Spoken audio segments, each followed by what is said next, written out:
Owners Off Script. Real owners, real conversations. Supported by SalesGeek. Welcome to another edition of Owners Off Script. You're joined with me, it's Richard. And today, my guest is Andy Callaway, founder of Outdoor Shading in Cornwall, the county's only specialist bespoke outdoor shading solutions, whether it's awnings, pergolas, or external blinds.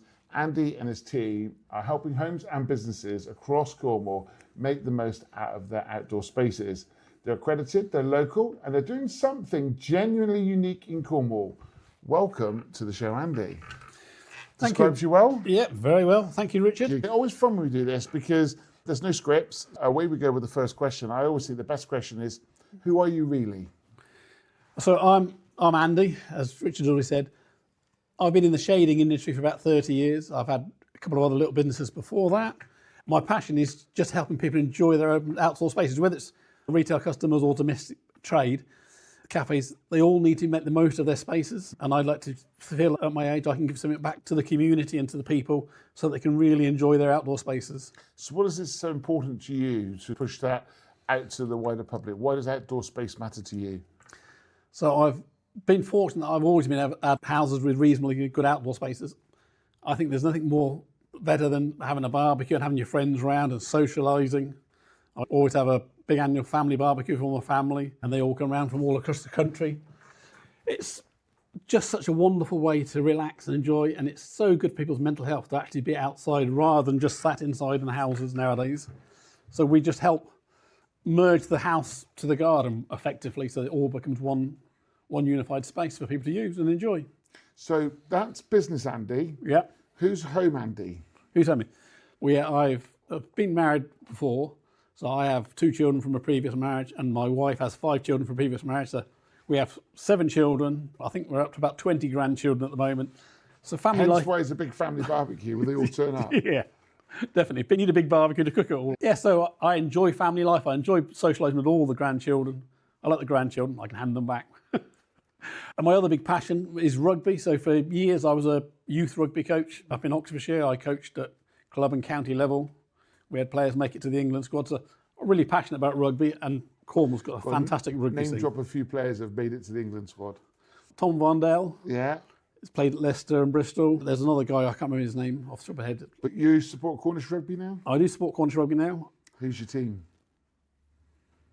Cornish Pirates, I want to say, because I want Cornwall to have representation at the top level. Yeah. And I think they'll be the ones that will get to that point. At some point. At some point. They were there, but they didn't have the ground a few years ago. That's right. And then they've got to build the way back up.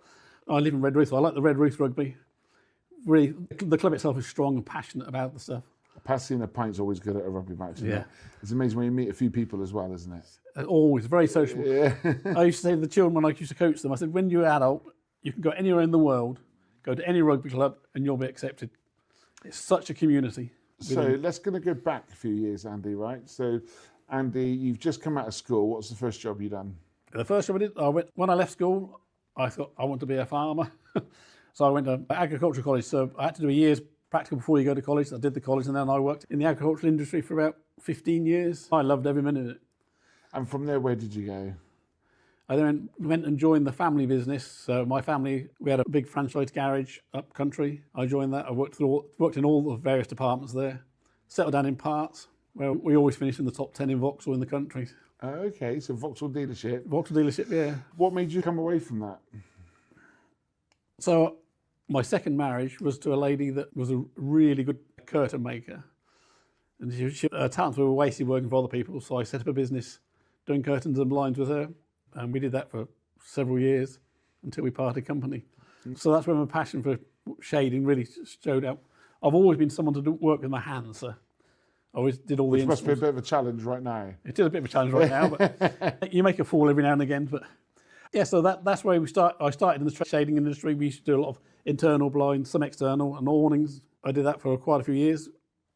Then I parted, but I moved down to Cornwall for a young lady. Is there a running theme here? Yes. Let's go back to the second marriage for a minute. Yep. So this is the first time you've set up a business. Yes. So you set it up with what was then your wife? Yes. What was the challenges you found setting up a business with a partner? So My challenge was slightly different to most people because I've grown up in a family that's always been very business orientated. My father ran a multinational across the world. So understanding the principles of how you set a business up was straightforward to me. The same problem in any business when you first start up is cash flow. Cash flow is so crucial. People don't realise that's why so many businesses fail within the first 18 months to 2 years. It's not because the business isn't profitable or viable, it's just losers. They just don't have enough cash to keep going until they get to that stage where they can survive. So it was crucial to set the business up in a way that kept the costs down. And basically that's exactly the same as what we're doing with outdoor shading. We've kept the running costs to the minimum so that we don't have to charge people silly money for a product because we want people to enjoy the product. So what do you think was the downfall in that relationship? Was it the stress of running the business, or was it something totally separate? Something totally separate. Okay. So the business itself didn't put a stress on the relationship? No, I think we were both quite passionate about the business in different ways, but yeah, and that business is ongoing now. Okay. Yeah. And then so you've made your way down to Cornwall. Going to Cornwall. You've found your partner number 3. Yeah, love of my life. Love of your life now. Well, they all probably were in turn. I'm not so sure. Yeah. But this one's now the love of your life. Yes. And you've gone back into an industry where you're working in an industry that you're still quite passionate about. Yes. So is your new wife, is she part of the business? She is, yes. She's Yeah. a director. And how's that dynamic? It's really good. Yeah. Yeah. She wasn't so used to business as such, so she's had a steep learning curve for herself. Yeah. But no, she's going really well. We enjoy it. And the business, what you're offering is outdoor shading solutions. Yes. So to put that into English, that could be anything from big coverings over areas for dry space in commercial Yes. places, but also, for example, internally, I don't know, maybe where there's glass windows and you're trying to shield the heat and stuff like that. Yeah, so one of the big subjects, I think you'll see it a lot in this year and around, is solar gain on houses, because we get so much more sunshine. Houses, UK houses aren't traditionally built to keep the heat out. They're always built to keep the heat in. So when you get some solar gain, houses become too hot in the summer. And offices, their air conditioning use is getting huge now. So we provide a series of options to keep the house shaded at the correct times so that it stops the solar gain in the property, makes them much more usable. So I'm going to go back to the first business you set up, because I'm interested in understanding, you were in a family business, you went to go and do this. What was the first couple of weeks like in your own head running a business? It's always a bit daunting. Anyone that starts a business, doesn't matter how much planning you do, it's always a leap of faith at the end. You'll know, Richard, when you started the radio. It doesn't matter what anyone tells you how much homework you do, there's always a period of time once you've done it where you think, what have I done? Is this actually going to work? I think it's just self-belief that keeps people through that part. And do you ever get those moments through the night where your heart's racing and your brain's going 60 miles, 100 miles an hour? Yes. I think anyone that's in business that's passionate about it will have those moments. You can't, it's not something you can say 5 o'clock going to turn off, I'm not going to do it anymore. If you're running a small business, you're there. You're thinking about it 24/7. How did you cope with that? I'm fairly laid back. I just deal with it. I'm that type of, so I have other friends that have been in business that really struggle with that aspect of it because they feel they should shut off. But as long as you keep it in check and don't allow it to affect your relationship with your partner, then that's fine. And did you have any techniques to use for coping with it? Not really, no, it's just me. Just you? Yeah. You never used to dump stuff down onto a pad, or you never used to, I don't know, talk it through with somebody else, a business mentor, or? I don't. I suspect I should really talk to a business mentor, but no, I just talk through it myself in my head. I just work things up. That's how I was brought up. We were a generation, that's what we did. You thought the problems through. So problem solving is easier for me, I think, than some people. So I was one of the first people in the UK diagnosed with dyslexia. Okay. So when my dad was when I was young and I was growing up, my dad was fortunate. He was looking for coming out of big medical insurance thing, and I went to Harley Street and I was diagnosed with it. At that point, the schools all laughed at it and thought it was just an excuse. Especially when it's the most difficult word to spell, isn't it? Yeah. I never understood that. No, that's just weird, isn't it? Yeah. Thankfully we have spell check nowadays. So how did dyslexia affect you then? Does your brain work a different way?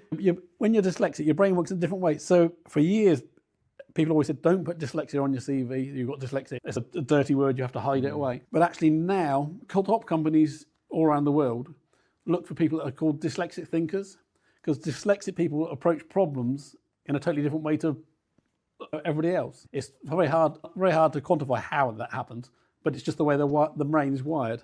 So we're exceptionally good problem solvers. That helps in the small business because you get plenty of problems. And how do you think that's affected you? Positive or negative? I think positive. I think I'm always pleased that I helped champion the course because people when they're dyslexic at school now have so much help and it's so understood.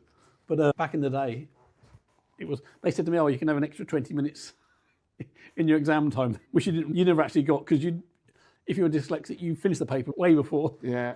Because you can only do parts of it. Yeah, you couldn't understand it all. But yeah. So I think it's good that I helped champion and helped that process go on. For me personally, you just have to learn techniques to adapt and solve it. And what would you do? What would I do? Just think about someone else who's out there that's dyslexic, who's been watching this right now, thinking to them, I've struggled with it.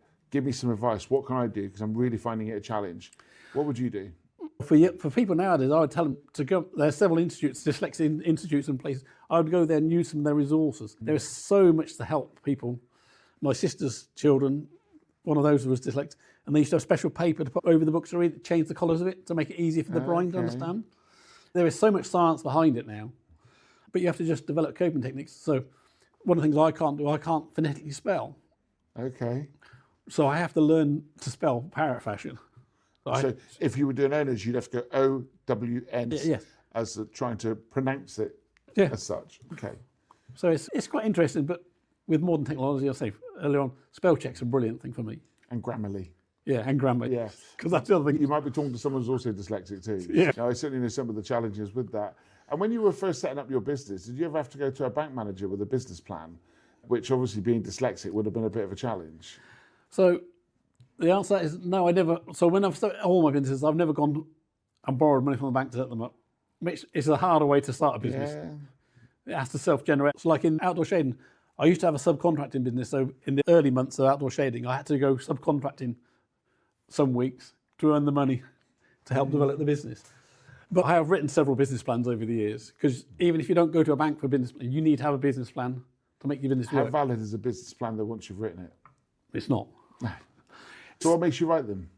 The process of understanding and getting to the results is so important. You have to be able to understand your business and the finances and the things that are going to affect it. But yeah, you're right. As soon as you've written the business plan, it's out of date. Same as a cash flow forecast, right? Yeah, absolutely. Yeah, everybody asks in the business, why? Why do they do that, do you think? Because people think that's what you have to ask for. But it makes no difference to the business whatsoever. I suppose it's check and understanding, like you said, though. So if you do write a business plan and within that you do a SWOT test, or you do, is it the pestle test or pest test, where political, environmental, etc. By the time you broke it down and had a look at all of that, you can see, is there a place? When we set up the radio station, our acid test was we came up with a package and went to 10 businesses and went, do you think it's a good idea? And if so, would you pay for it? Within 8 days, we had 10 businesses on board and we were self-funding. Yeah. I didn't write a business plan. I still yet have to write a business plan for the radio station. We're 5 years old. So it does make you wonder, is it just somebody pen pushing?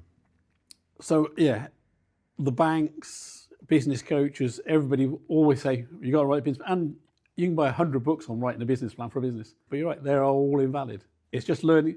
They help, if you're not business orientated, it helps you understand how things add up and how they go through the processes. But it's never valid because the moment it's written, it's out of date. Do you think having a business plan is a bit like planning for a child? Yes. Because when you write a business plan, you can never afford the business. Like when you're planning for a child, you can never afford a child. 100%. Yeah, you're still going to have a child. Yeah. And you work it out as you go along. Yeah. So yeah, all startup businesses, people think you work it all out and it's straightforward, but it never follows any plan that you come up with. What advice would you give to somebody who's thinking about setting up a business? If you're passionate about it and you're really keen, just have a go. There's plenty of people you can talk to and ask about advice out there. You know, we both go to your partnerships at times. There's people there that would give you plenty of free advice to help you go on.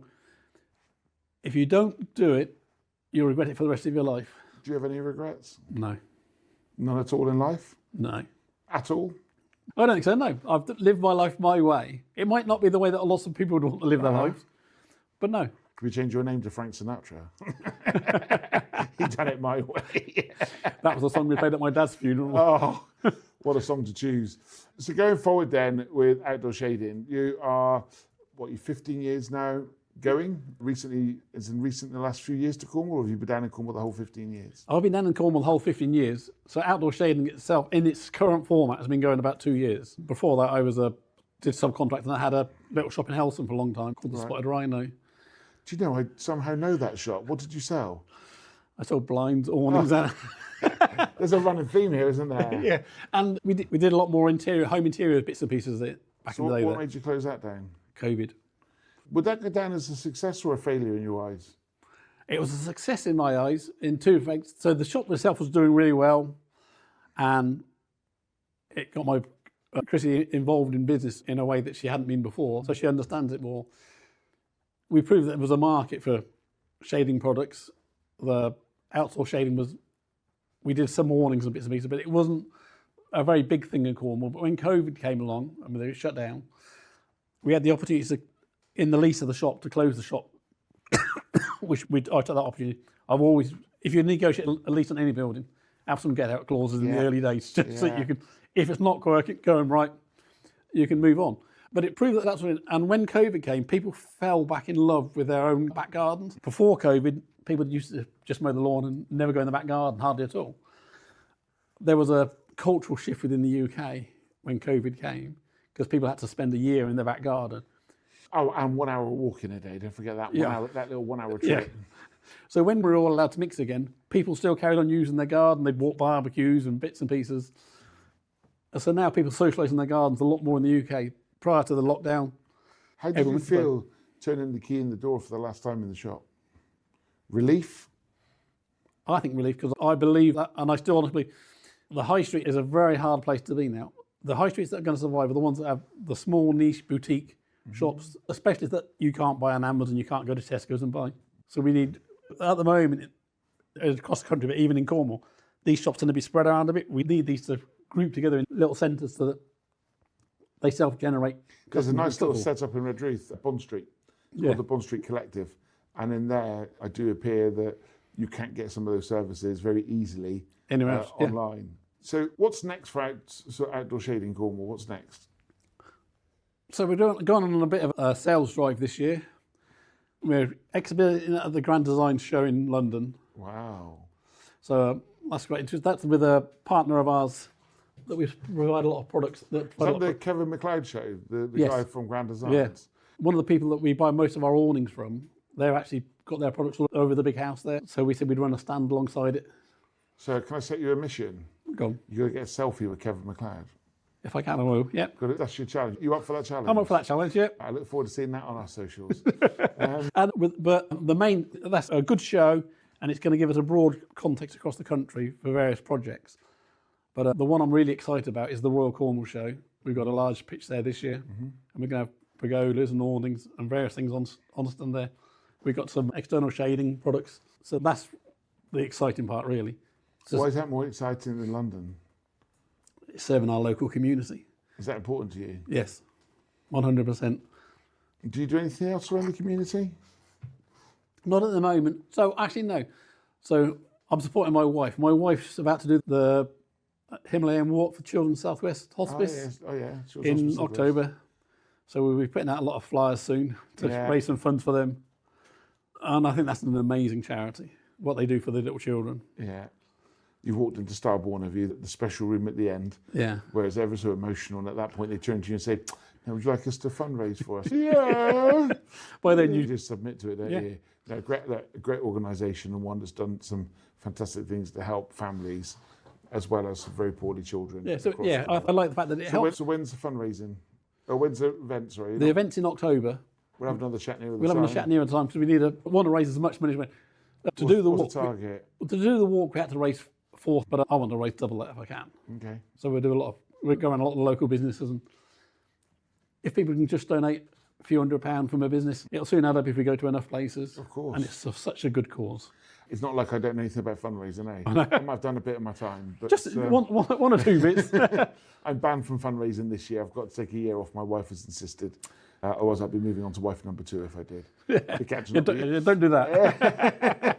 If you've got a good one, hang on to them. Oh, yeah, fine. Now, in terms of some quick fire questions, I ask everybody this question, which is, who is your biggest influence in business? Who inspires you the most?